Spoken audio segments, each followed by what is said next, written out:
I am very pleased to introduce to you UNDP's Regional Human Development Report 2024 for Asia and the Pacific. It comes out at a moment of great turbulence and anxiety around the world. So as the birthplace of the export-led growth and human development approaches, Asia and the Pacific has been a source of inspiration for the rest of the world. There is no silver bullet, but three elements are key. First, we need to put people at the heart of the development strategy. Secondly, the call for economic growth as an enabler of human development needs to be louder, not quieter. And thirdly, we need to think much more about how we make change happen. And that requires, in the first place, nurturing political will, but also delivering change better through governance that is more anticipatory, more adaptable, and more agile. Corona जब आया हुआ था उस time बस ये हो गया था ना, हमारा कारोबार और बच्चों का स्कूल ये सब कुछ ख़त्म हो गया था और मेरे शौहर का वो था टैक्सी ड्राइवर था, वो भी रुक गया था। तो बस हमारे पास कुछ भी नहीं रहा, ना बच्चों का तालीम रहा, ना खाने पीने की अशिया हमारे पास थी। तो इसके बाद फिर ये सैलाब आया हुआ, तो सैलाब 2022 का सैलाब जो था वो इतना ज़्यादा नहीं था, लेकिन फिर भी हम लोग खौफ में मुब्तला हैं पहले से सैलाब की वजह से। तो बस ज़िंदगी और भी मुश्किल होती जा रही है।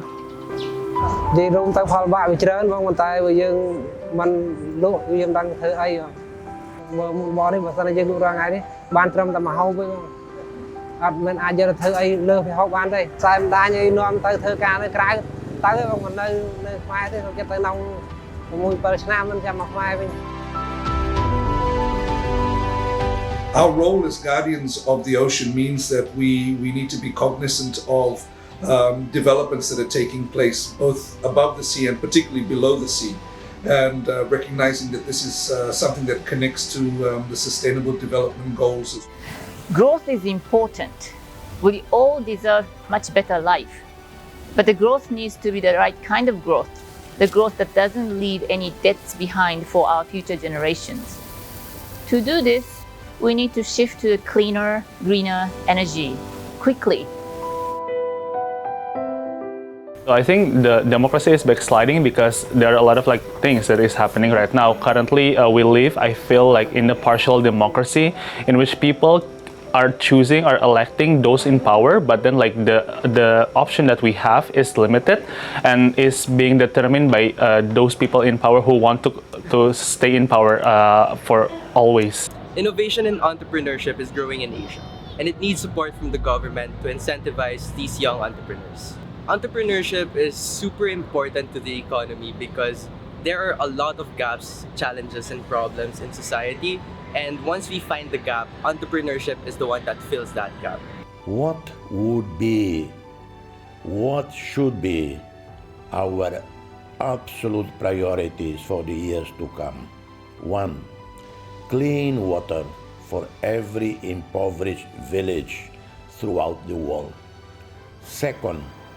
Write off the debt of all developing countries to give us a chance to recover from the catastrophes brought about by COVID pandemic and the catastrophes brought about by the Ukraine war.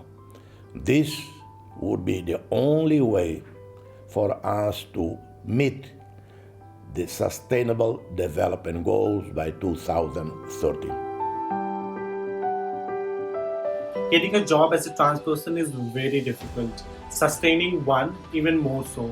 The trans people across the world find it difficult to sustain themselves because of the discrimination they face, especially at the workplaces. I graduated with a civil engineering degree and was looking for a job. Once I went for a job interview, and as I entered the room, the interviewer said, "Oh, but you're a woman." I was shocked and didn't know how to respond. The Asia-Pacific region is a dramatic story of having lifted 1.5 billion people out of poverty. Today, however, we are faced with multiple shocks, so we've got to do something different. And this analysis from UNDP is saying export competitiveness is not enough as we knew it before.